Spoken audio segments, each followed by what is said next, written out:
Hey, this is Ben with Skillard. I'm going to go over the installation process for our rear window louvers for the S30. Let's get started. So the first thing we're going to do is we're going to get the brackets lined up, measured out, and marked.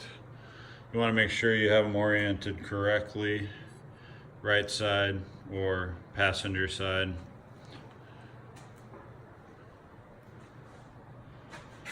And driver's side. So one of the key things to this is our measurements. These won't go tight up against the seal. They'll be spaced off just slightly, but the main thing is to measure from this edge right here, so the inside edge of that lip, to the inside edge of this lip on the other side, and that measurement needs to be 39.1 inches. If you put them too close together, you'll have a gap in the center that can cause some vibration. If you have them too far apart, then they'll be a little snug to get on. You can push them out a little bit if you want it tighter. You'll notice that these holes are slotted, so even after you drill the hole, if you need to pull them out or push them in just slightly, before you rivet it, you have a little bit of time to do that. The next measurement's going to be off the top, so from the lip up here on your hatch down to the top should be about 1.5 inches. It's not real critical for that to be exact, but if you get too high, there's some structure that runs in through here, and then you can run into a problem of actually being able to drill into it easily. You just don't want to drop it too low so the louver doesn't cover, the top louver doesn't cover this part up. So as you probably can tell, this would be easier to do with two people. So that way you can hold these straight and get your measurements 39.1 across as you mark the holes. And then after you mark the holes, you're going to want to drill, or mark where the holes are going to be, you're going to want to drill. I use a number 10 drill bit for these rivets. We'll run down, drill them all. Then once the holes are all drilled and I'm getting ready to rivet, I'm going to put a little silicone in there. So, you know, it's a good idea to have a tube of probably clear silicone. So that way when you pop them in, you have a little silicone underneath the lip of this, so that way you don't have to worry about leaking. And then once you actually pop the rivet, you can see there's a rivet sitting right here, the mandrel comes out, and then it's a good idea to just put a little dab of clear in the center of that, so that way you don't get any leaking down through the center of the rivet. You could install this with riv nuts also. If you'd prefer that, you can always email me when you order it. Benefit of the rivets is you don't have the lip of the riv nut underneath this. So when you rivet it down, it's perfectly flush to the car. If you have a riv nut, you're probably going to have a 40 thousandths gap underneath this bracket. But then you can have a little bit more adjustability if you wanted to go that route. So now we've got these brackets all riveted in. And if you're not familiar with rivets or have used them, you don't need to buy an expensive pneumatic tool. You can just get a hand popper like this. They're inexpensive. I think you can pick some up if you wanted from Harbor Freight for about 10 bucks. And these are aluminum rivets, so they crimp down pretty easy versus, say, a stainless. So not too hard to do with a hand pop tool.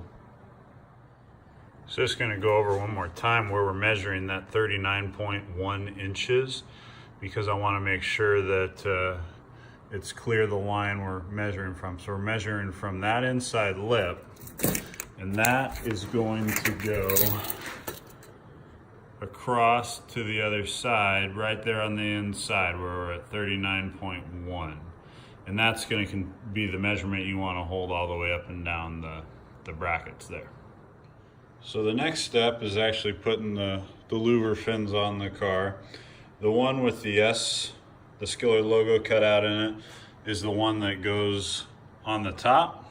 and you'll look underneath, and that has a shorter bracket than these guys.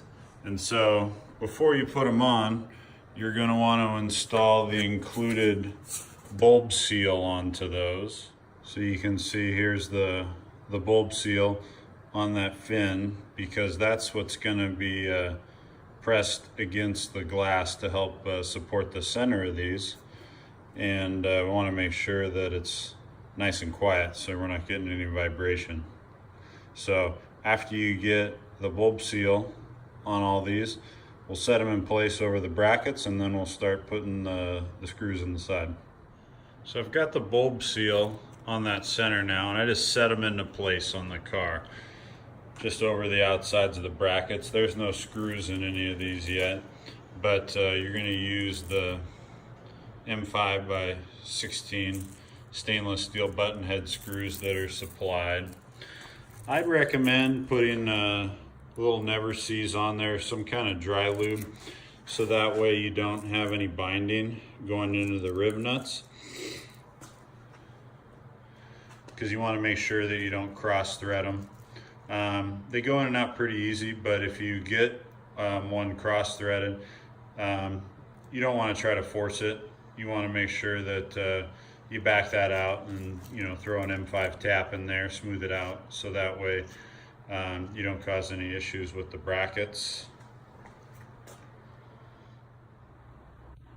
Okay, so I've started all the M5 screws.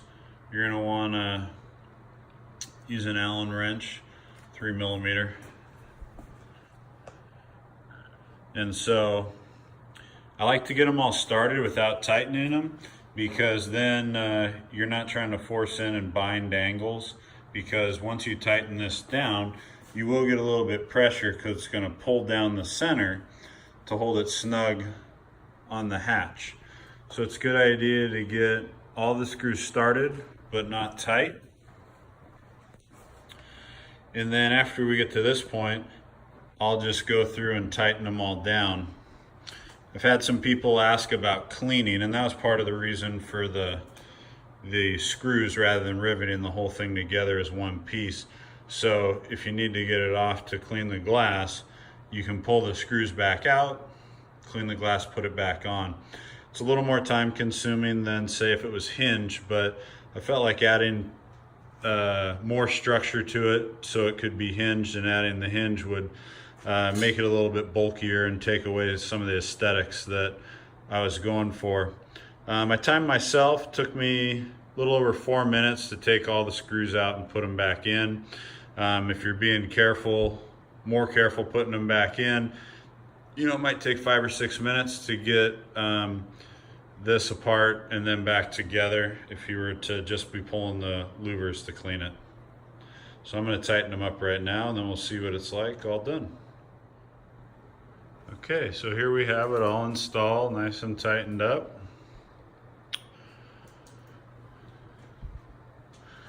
You can see with the bracket spacing and that bulb seal, like, you know, I'm pushing on this, you know, and kind of tapping on it. What you hear is my finger actually tapping on the aluminum, but you don't hear the rattling you can get from louvers. And the key to that is the spacing of those brackets. And so if you're a little bit concerned about rattling, you're going to want to err on the side of 39.1, maybe a little bit farther apart. If you go too close together, then you can end up with a little space underneath there, and it can vibrate slightly.